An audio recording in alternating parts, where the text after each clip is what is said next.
Hello everyone, कैसे हैं student आप लोग। मेरा ये जो लेक्चर है आज पोलन पिस्टल इंटरेक्शन से रिलेटेड है स्टूडेंट। और मैंने आपके 12th क्लास के जो लेक्चर हैं उनको स्टार्ट मैंने कर दिया है आज से। और पिछले टाइम तक मैंने आपको sexual reproduction in flowering plant में 29 लेक्चर मैं आपको करा चुका हूँ। आज जो मेरा लेक्चर है वो 30 लेक्चर है, 30वां लेक्चर है ये। Pollen pistil interaction, pollen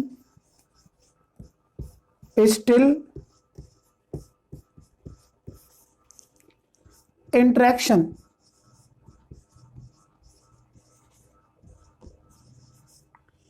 actually student आप अच्छे से जानते हैं कि इस चैप्टर का जो टाइटल है आपको पता है, sexual reproduction in flowering plant. अब फ्लावर के बारे में मेनली मैंने आपको बताया था कि जो फ्लावर है ये एक मॉडिफाइड स्टेम है that forms the reproductive parts of the plant. और यहाँ यदि reproductive parts of the plants की बात करें तो मेनली एंड्रोसियम एंड गाइनोसियम हैं जो इसेंशियल पार्ट हैं, रिप्रोडक्टिव पार्ट हैं। और आपको पता है कि फ्लावरिंग प्लांट्स के अंदर flower is only site of sexual reproduction. तो as the title of that chapter sexual reproduction in flowering plant, तो यहाँ आज मैं आपको पोलन पिस्टल इंटरेक्शन के बारे में बता रहा हूँ। स्टूडेंट एक बात सोचने की है कि मैंने आपको इस चैप्टर में पढ़ाया क्या है कि फ्लावर को मैंने आपको बता दिया है एंड्रोसियम मेल रिप्रोडक्टिव पार्ट है, गाइनोसियम फीमेल रिप्रोडक्टिव पार्ट है। इसके बाद एंड्रोसियम की इंडिविजुअल यूनिट को हम स्टेमन बोलते हैं। स्टेमन के दो पार्ट होते हैं, एक एंथर और एक फिलामेंट। इसके साथ फीमेल रिप्रोडक्टिव ऑर्गन है that is the gynoecium, its individual unit is known as carpel, that is also known as pistil. Clear. अब यहाँ स्टूडेंट फिर मैंने फर्दर आपको बताया था कि एंजियोस्पर्म में जो पोलन है वो एक्चुअली में मेल गैमीट फॉर्मिंग स्ट्रक्चर है। क्या है ये? Male gamete forming structure means male gamete जो डेवलप होते हैं वो पोलन ग्रैन के इनसाइड डेवलप होते हैं। और एंजियोस्पर्म में मेल गैमीट्स नॉन मोटाइल होते हैं। इधर फीमेल गैमीट की मैं बात करूं, फीमेल गैमीट जो सिंथेसाइज होता है वो एम्ब्रियो सैक में सिंथेसाइज होता है।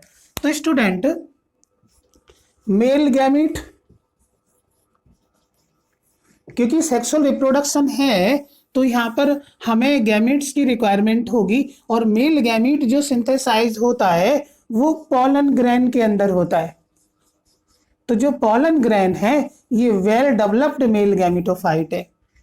इधर फीमेल गैमीट की मैं बात करूं तो female gamete is synthesize by embryo sac, that is female gametophyte, female gametophyte। Clear. तो female gamete synthesize by the embryo sac, that is the female gametophyte, and male gamete are synthesized by the pollen grain। Clear. अब angiosperm में student क्या है कि दोनों gametes non motile nature के होते हैं, दोनों गैमीट नॉन मोटाइल नेचर वाले होते हैं, मीन्स मूव नहीं करते।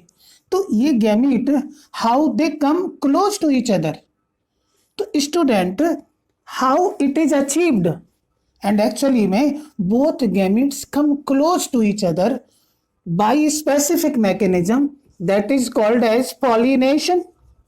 And pollination student, you know the process of transfer of pollen grain from anther to stigma is known as pollination, and pollination is the most remarkable feature of spermatophytes।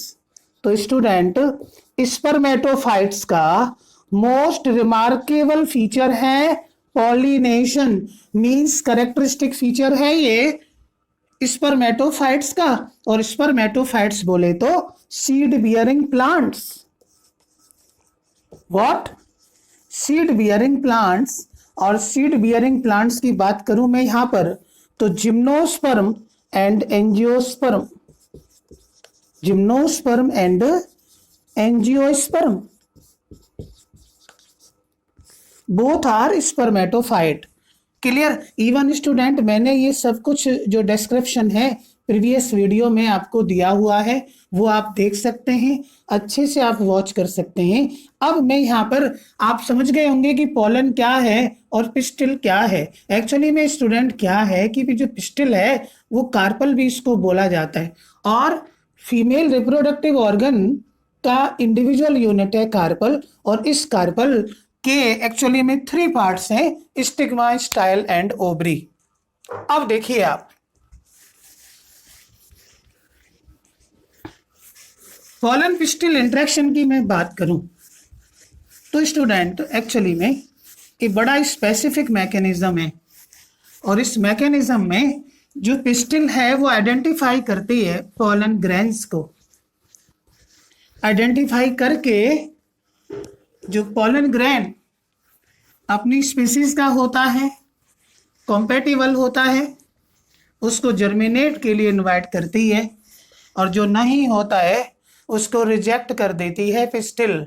Pistil बोले तो stigma. Actually में मैं बात करूं student,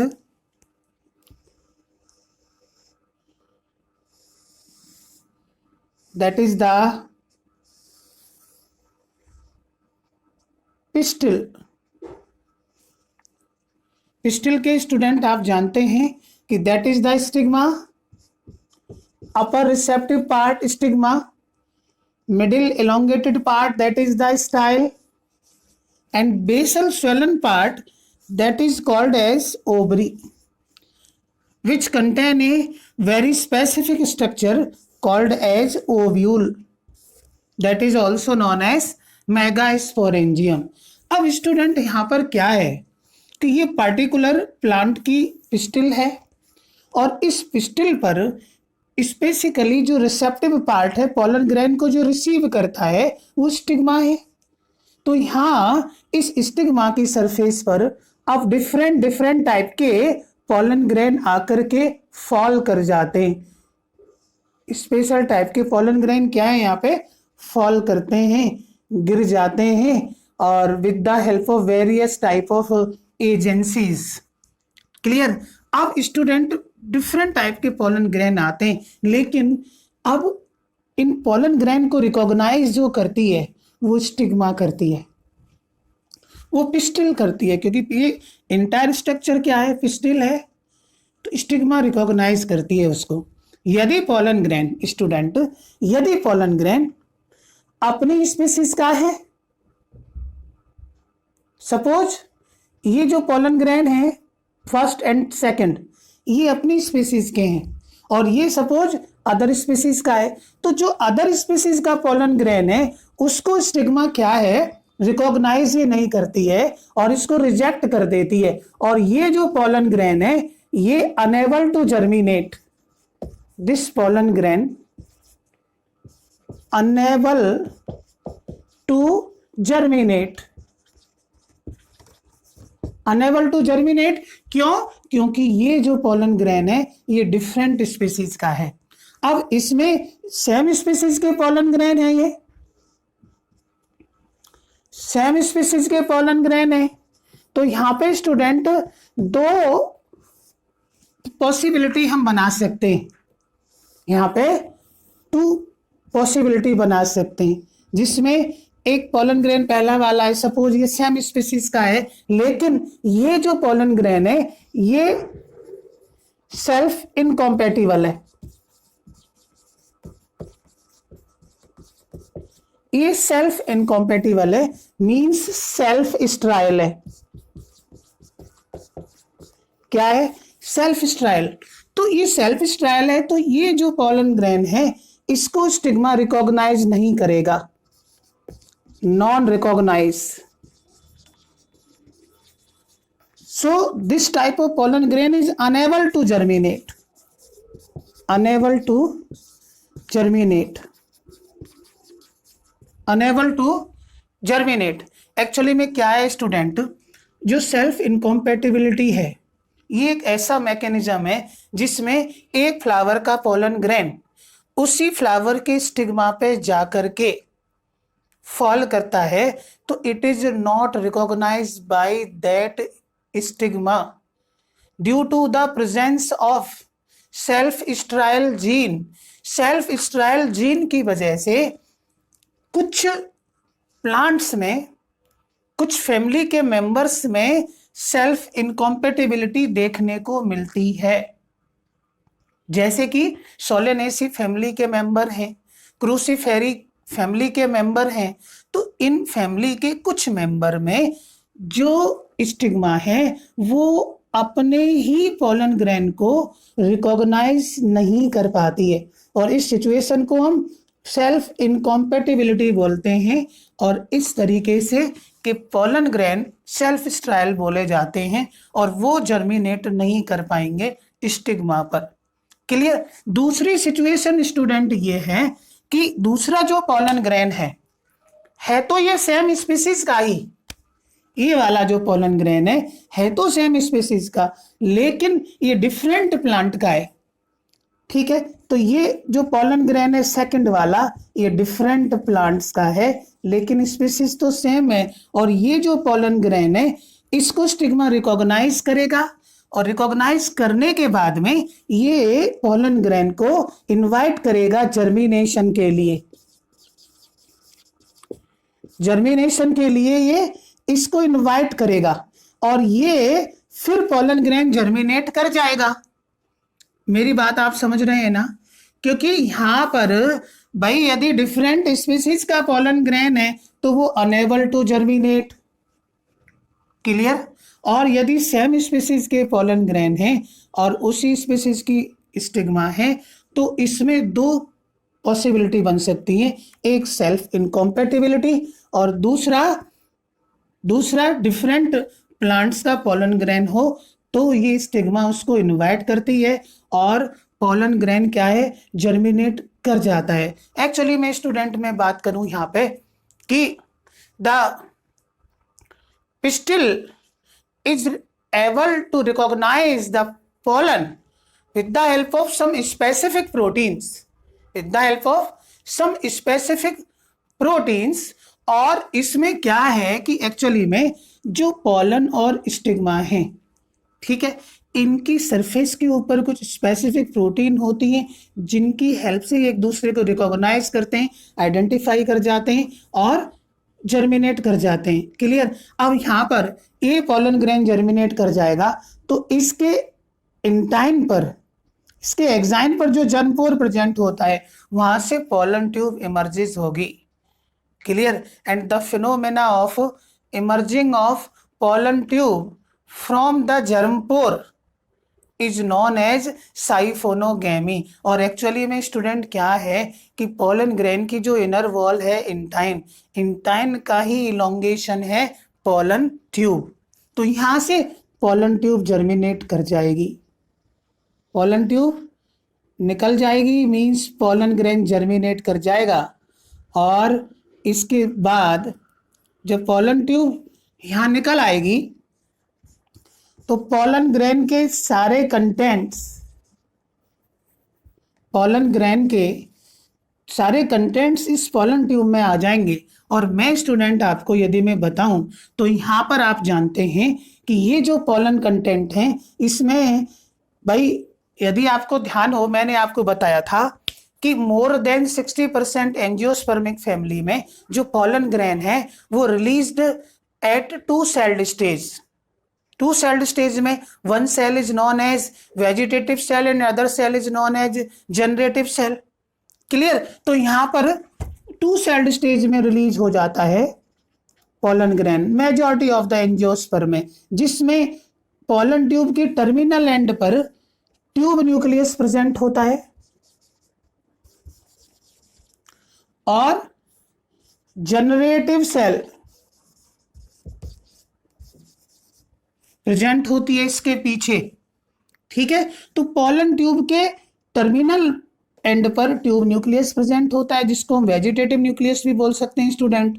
और इसके बिल्कुल back में जनरेटिव सेल होती है और ये जनरेटिव सेल आगे जब पोलन ट्यूब ग्रो करती जाएगी तो यही generative cell student mitotically divide करेगी, माइटोटिकली डिवाइड करेगी और डिवाइड कर करके it give rise to two male gamete, it give rise to two male gamete. और यहाँ पर स्टूडेंट जो टू मेल गैमीट बनते हैं वो इरेगुलर होंगे, मीन्स अमीबॉइड होंगे। क्लियर? इरेगुलर होंगे मीन्स अमीबॉइड होंगे और नॉन मोटाइल होंगे। क्लियर? नॉन मोटाइल होंगे। तो इन नॉन मोटाइल गैमीट्स को लेने का, कैरियर का काम करती है यहाँ पे pollen tube. And finally that pollen tube इंटर्स into the ovary, ovary के अंदर ये एंट्री करती है। एक्चुअली स्टूडेंट क्या है कि पोलन ट्यूब डिफरेंट टाइप के एंजाइम्स भी रिलीज करती है। क्यों? क्योंकि इसको पता है कि स्टिग्मेटिक टिश्यूज को भी इसको हटाना है और स्टाइलर टिश्यू को भी हटाना है। तो डिफरेंट टाइप के एंजाइम्स भी रिलीज करती है और अपना रास्ता बनाती हुई ये फाइनली ओवरी में पहुंचती है। और ओवरी में जाने के बाद फिर ये एंटर्स करती है ओव्यूल के अंदर। आपको पता है ovule that is the very specific part of the ovary. तो ओव्यूल के अंदर ये एंट्री करती है। अब ओव्यूल में एंट्री करती है पोलन ट्यूब। तो इसके एक्चुअली में क्या है स्टूडेंट, ये माइक्रोपाइलर एंड के थ्रू ये ऑलवेज एंट्री करती है। इवन पोलन ट्यूब की एंट्री के 3 पाथ यहाँ पे हम पढ़ते हैं। एक पोरोगैमी होता है, एक मीजोगैमी होता है, एक चैलेजोगैमी होता है। तो स्टूडेंट जो सबसे कॉमन पाथवे है पोलन ट्यूब का ओव्यूल में एंट्री करने के लिए वो पोरोगैमी है। क्लियर? लेकिन चैलेजा के थ्रू यदि एंट्री कर रही है तो चैलेजोगैमी, और यदि ये इंटेगुमेंट्स के थ्रू एंट्री कर रही है तो इसको मीजोगैमी बोल देते हैं। और रियलिटी स्टूडेंट ही है कि whatever the path followed by the pollen tube to enters into the ovule, it always enters through the micropylar end. Micropylar end से ही ऑलवेज पोलन ट्यूब एंट्री करती है ओव्यूल में। क्योंकि माइक्रोपाइलर एंड पर स्टूडेंट क्या है कि एग एपरेटस प्रेजेंट होता है। और एग एपरेटस एक्चुअली में it is the association of 3 celled, 1 egg cell and 2 synergids. तो इन दोनों सिनर्जिड्स में से एक सिंगल सिनर्जिड्स क्या है वो डिजनरेट हो जाती है। एक्चुअली में उस सिनर्जिड्स के अंदर स्पेसिफिक एक फिंगर लाइक प्रोजेक्शंस होती हैं जिन्हें हम फिलीफॉर्म एपरेटस बोलते हैं। और ये फिलीफॉर्म एपरेटस ही पोलन ट्यूब को गाइड करते हैं to enters into the embryo sac that is the female gametophyte.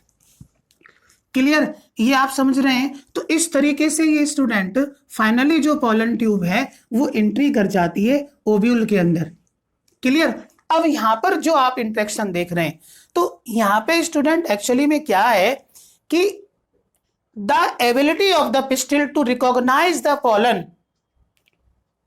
the ability of pistil to recognize the pollen follow by its acceptance or rejection.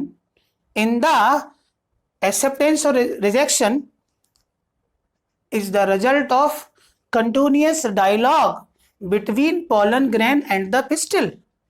ठीक है? तो कंटिन्यूअस डायलॉग होते हैं pollen grain और pistil के बीच, तब जाकर के पोलन ट्यूब डेवलप होती है। And finally it is the carrier of male gamete और ये ओव्यूल में एंट्री कर जाती है। क्लियर? तो इस तरीके से आप इसका एनसीईआरटी में भी ये पॉइंट दिया हुआ है। और इवन स्टूडेंट यहाँ पर एक बात समझने की है कि जितने भी इवेंट्स आप देख रहे हैं, all those events from deposition of pollen on stigma to the entry of pollen tube into the ovule is called as pollen pistil interaction. And student, pollen pistil interaction is a dynamic process which involves pollen recognition. तो ये dynamic process है pollen pistil interaction। और इस process के through finally जो pollen grain हैं वो अपने टारगेट तक पहुंच जाते हैं। एंड फाइनली स्टूडेंट आप जानते हैं कि pollen pistil interaction leads to fertilisation, leads to fertilisation. Clear? यहां पे मैं एक बात और आपको बता देता हूं कि स्टूडेंट अब ये बीच वाला जो पोलन ग्रेन है इसको हम कॉम्पैटिबल पोलन ग्रेन बोलेंगे। कॉम्पैटिबल कॉम्पैटिबल पोलन ग्रेन इसको बोलेंगे। और इसी पोलन ग्रेन को रिकॉग्नाइज किया है, एक्सेप्ट किया है स्टिग्मा ने। एंड फर्स्टली जब पोलन ग्रेन कॉम्पैटिबल हो जाता है तो क्या होता है कि स्टिग्मा उसको वाटर प्रोवाइड करती है, न्यूट्रिएंट प्रोवाइड करती है। And after taking water and nutrients, that pollen grain becomes swell up and starts germination and give rise to pollen tube. And the process of formation of pollen tube by the pollen grain is known as what? साइफोनोगैमी बोलते हैं student. इस process को क्या बोलते हैं? साइफोनोगैमी। साइफोनोगैमी। और साइफोनोगैमी का सीधा मीनिंग है कि ये एक साइफन लाइक स्ट्रक्चर है, एक ट्यूब लाइक स्ट्रक्चर है जो कैरियर है मेल गैमीट्स का। क्योंकि स्टूडेंट एंजियोस्पर्म में मेल गैमीट्स नॉन मोटाइल होते हैं और ओवरऑल आप जानते हैं कि मेजॉरिटी ऑफ द ऑर्गेनिज्म में फीमेल गैमीट्स तो नॉन मोटाइल ही होता है। लेकिन यहाँ एंजियोस्पर्म में स्पर्मेटोफाइट्स में मेल गैमेट्स भी नॉन मोटाइल होता है, तो उसको वहां तक ले जाने के लिए हमें पोलन ट्यूब की जरूरत पड़ती है। Is it clear? Even student यहाँ पर क्या है कि ये जो पोलन ट्यूब है ये माइक्रोपाइलर एंड से एंट्री करती है। क्योंकि माइक्रोपाइलर एंड पर आप जानते हैं कि सिनर्जिड्स में फिलीफॉर्म एपरेटस प्रेजेंट होता है जहां पर कैल्शियम आयंस की अवेलेबिलिटी ज्यादा होती है और इस तरीके से वो अट्रैक्ट करती है। पोलन ट्यूब कैल्शियम आयन की तरफ अट्रैक्ट करती है और इसको कीमोट्रॉपिक मूवमेंट बोलते हैं। क्या बोलते हैं? कीमोट्रॉपिक मूवमेंट इसको बोला जाता है। कीमोट्रॉपिक मूवमेंट बोला जाता है। तो हम ये कह सकते हैं कि पोलन ग्रेन का स्टिग्मा सरफेस पर आना और उसके बाद फिर रिकॉग्नाइज करना स्टिग्मा के through, further pollen tube develop and this tube becomes longer and longer and finally enters into the ovule। Clear? Ovule में एंट्री करती है और ये इंटायर जो इवेंट है इसको ही हम पोलन पिस्टिल इंटरेक्शन बोलते हैं। और ये पोलन पिस्टिल इंटरेक्शन उसी तरीके से होता है जैसे कि एनिमल्स में हम बात करते हैं कि एग और स्पर्म की बात करते हैं तो वहां पर पार्टिकुलर स्पीसीज का स्पर्म, पार्टिकुलर स्पीसीज माने सेम स्पीसीज के एग को फर्टिलाइज करता है due to presence of fertilizin and anti fertilizin protein. क्योंकि स्टूडेंट क्या है कि ह्यूमन की हम बात करें तो ह्यूमन में एग की सरफेस पर फर्टिलाइजिन प्रोटीन प्रेजेंट होती है और स्पर्म की सरफेस पर एंटी फर्टिलाइजिन प्रोटीन होती है।